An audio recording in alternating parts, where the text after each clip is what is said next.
Hey, 42 here. We think of wars as relatively uncommon, but that couldn't be further from the truth. Since the end of the Second World War, there have been over 250 major wars worldwide. That equates to almost 4 wars per year. But war isn't a new problem invented by the stresses and tensions of modern day life. Over the past 3,400 years, humans have only been at peace entirely without war for 268 of them. To put that into perspective, humans have only been at peace with one another for 8% of recorded history. All this fighting doesn't come without a heavy price tag. Wars are ridiculously costly, both in cold hard cash and human lives. But what is that price tag? Let's find out the real cost of a war once and for all.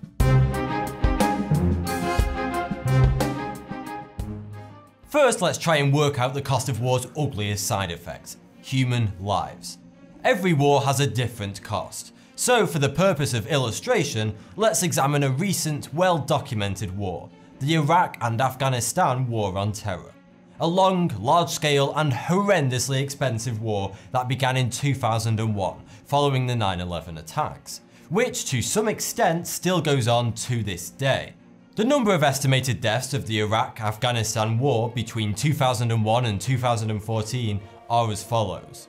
US and Allied troops 38,733, journalists 344, humanitarian workers 438, opposition forces 88,024, and finally civilians 220,000. Yep, that's right. In most wars, the majority of casualties are not from the armies themselves, but civilians. And those numbers are only the deaths caused directly by conflict. They don't include the thousands of other indirect deaths caused by the side effects of war, such as disease and famine. The majority of civilian casualties during the Iraq-Afghanistan war were caused by anti-personnel and anti-tank mines, as well as ground attacks from insurgents. There's no denying that the human cost of war is immeasurably horrific. So let's take a look at the second facet of wartime expense: the monetary cost. How much money do you really need to go to war with another country? Again, the answer entirely depends on the scale and the nature of the war. So let's once again use the Iraq-Afghanistan war as an example. Why? Because it was the most expensive war of the past 50 years. It is estimated that by the time it's over, the Iraq-Afghanistan war will cost a whopping $6 trillion US. To put that into perspective, $6 trillion is enough money to feed every single starving person on Earth for 200 years. Just to clarify, with that money you could feed 1 billion starving people every year for the next 200 years. But it's not quite as simple as just sending all that money to Africa. The majority of the money the US used to pay for the war was actually borrowed, mostly from China. The George Bush administration estimated it would cost between $50 and $60 billion to invade Iraq and overthrow Saddam Hussein. That's considerably less than the total running cost as of today. So what went wrong? What were all those $6 trillion of taxpayers and borrowed money spent on? Well, the thing is, they haven't actually been spent yet. To date, the US has spent $1.6 trillion towards the wars in Iraq and Afghanistan. That includes everything from military equipment, firearms, training, wages, and hiring third-party contractors, among others. It's estimated that the cost of keeping a single American soldier in Iraq or Afghanistan for a year is $3.9 million.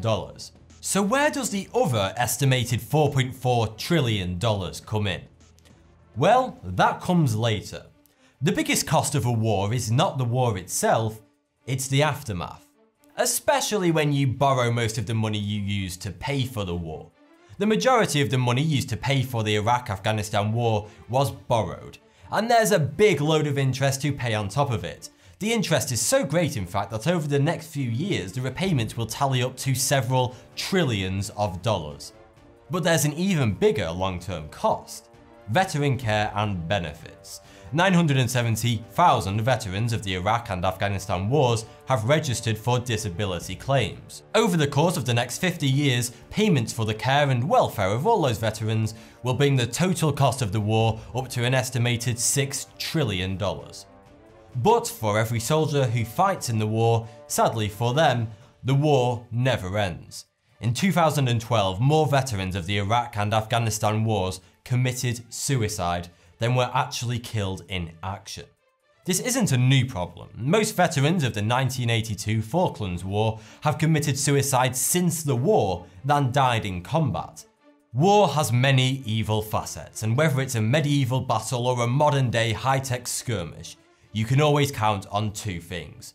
The effects will be catastrophic, and the costs will be outrageously high. But wars don't have to be expensive.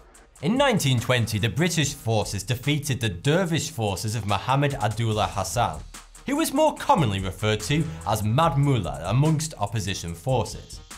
Britain's resistance against the 20-year-old dervish forces was known as the Somaliland Campaign.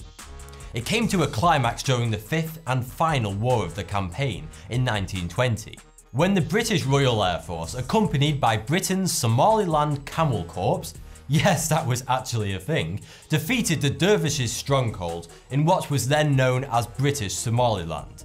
This war has gone down in history as the cheapest war in history, costing a grand total of just £77,000, which is about £3.5 million by today's standards. That sounds expensive, but it's actually really bloody cheap. Most wars cost in the region of several billions to several trillion. If most wars are so expensive and cause nothing but turmoil and sorrow, then why do we have them in the first place? It's widely debated that wars don't actually solve any problems. After all, we have only been without war for 8% of recorded history. If wars solved problems, wouldn't that mean war would become less frequent? When in reality, the opposite is happening. With 250 wars in the past 70 years, it seems that wars only create more problems, and subsequently more wars. Many people believe wars are strictly for profit. Yes, wars are costly, but they also put money into many pockets, namely arms and military vehicle manufacturers. When the cost is human lives, it's saddening to think that some people are profiting from it. It truly is a sickening thought.